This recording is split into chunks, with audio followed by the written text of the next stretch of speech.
pode vir a ganhar a ação e, consequentemente, ele será um dos credores daquele processo, tá? Pois não? Nesse caso, o litisconsórcio pode haver substituição processual normalmente, nesse caso, né? Pode haver mudança.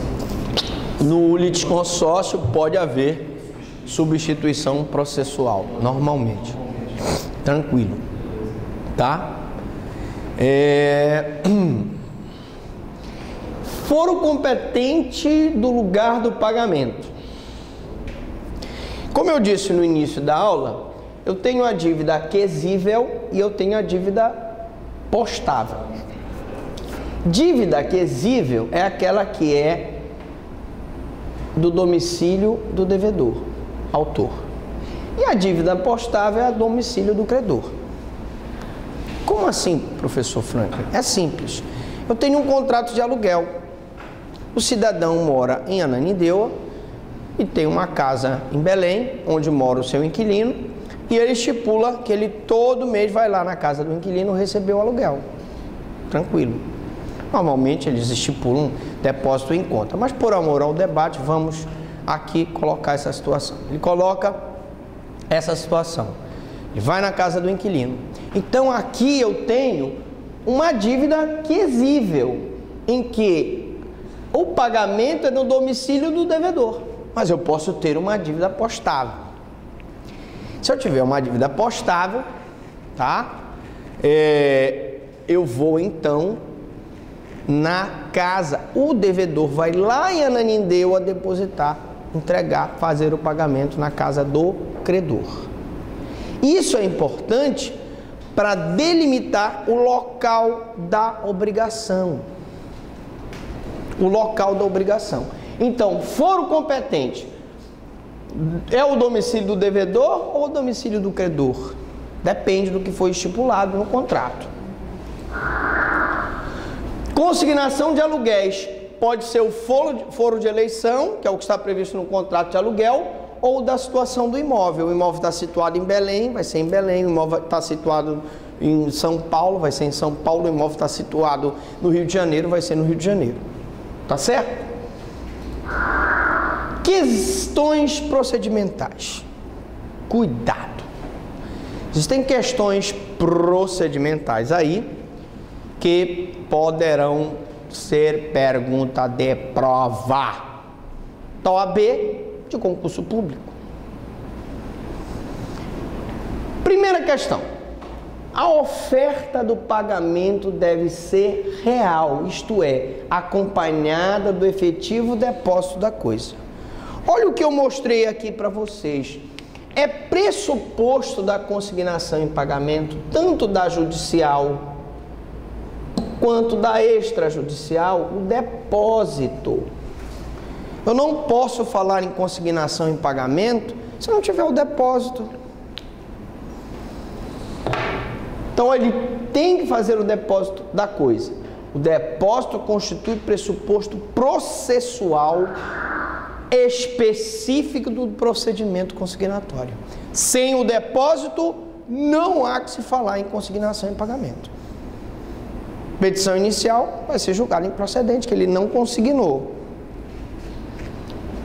Admite-se o depósito realizado após o prazo de 5 dias previsto no artigo 893, inciso 1, primeiro, né?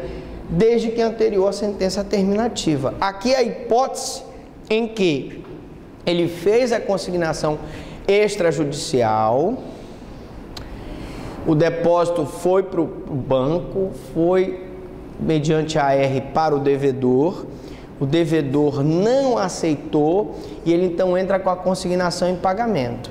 Nesse caso, número 1, ele simplesmente junta o comprovante de depósito está no banco e não precisa consignar em juízo, já está no banco.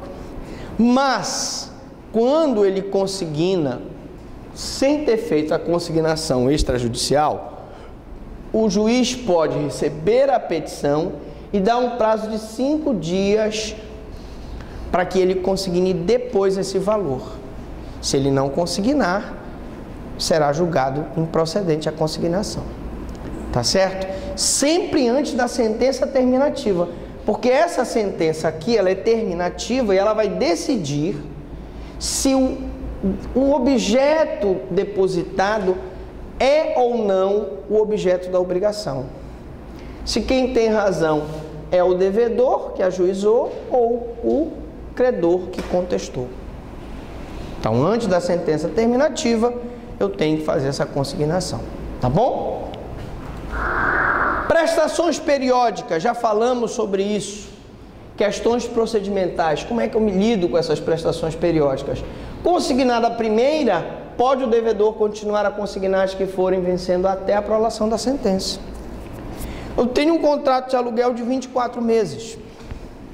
Eu entro com a consignação, a partir do terceiro mês eu vejo que o aluguel foi cobrado muito caro, estou numa situação bastante difícil, não tenho condições de pagar, porque logo no terceiro mês o dono locatário reajustou de forma abusiva, eu vou consignar. E aí o processo vai demorar 24 meses, 24 meses, todo mês eu consigno aquele valor em juízo. 24 meses depois sai a sentença, que poderá dar ganho de causa para o inquilino, dizendo que o valor consignado é o que realmente ele deveria pagar, ou dizer não, você tem que se submeter ao reajuste.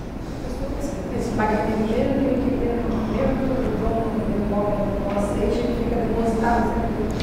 fica lá até que o juiz decida sobre o depósito, entendeu?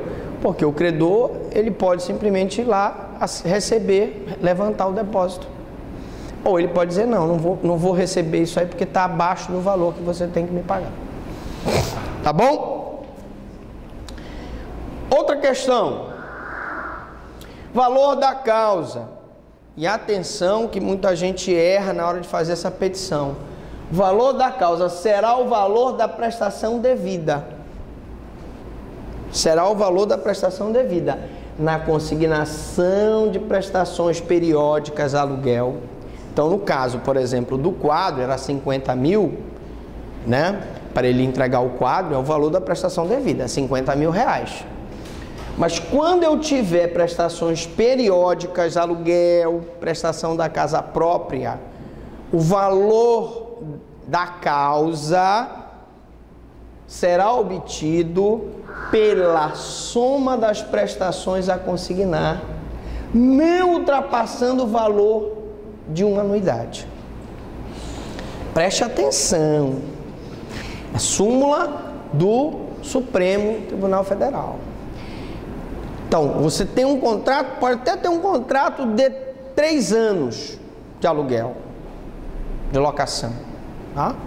Mas, na hora em que você colocar o valor da causa, você só pode colocar 12 meses. Valor da causa. A condenação, a sentença terminativa pode até te condenar a muito mais do que isso. Mas o valor da causa é limitado a 12 vezes o valor da prestação, quando for periódica. Quando não for periódica, é o valor da obrigação. O quadro eu contratei por 50 mil reais, eu vou então fazer o valor da causa no valor de 50 mil reais. Atitudes do réu. O réu aqui, que é o credor, ele pode assumir 3 diferentes condutas.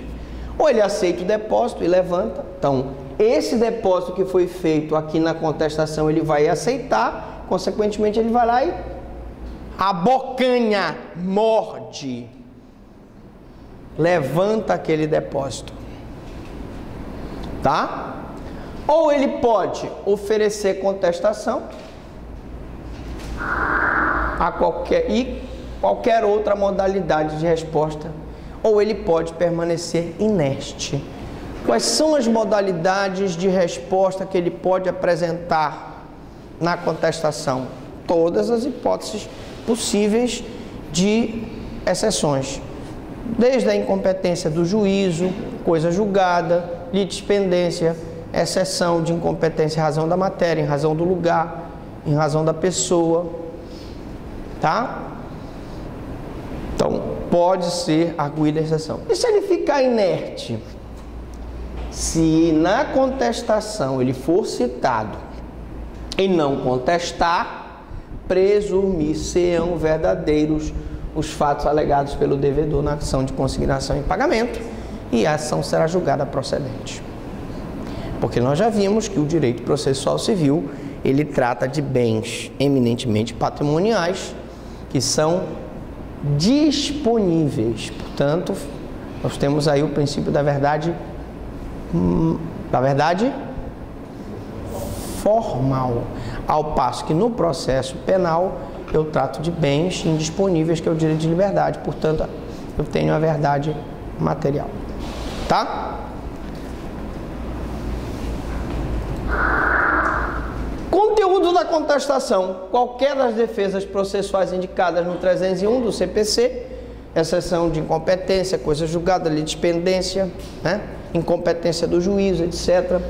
Ele pode arguir também inocorrência de recusa na mora ou no recebimento da prestação. Ele vai dizer o seguinte: epa, eu fiquei lá em Ananindeua esperando o cidadão levar o meu aluguel, ele não foi.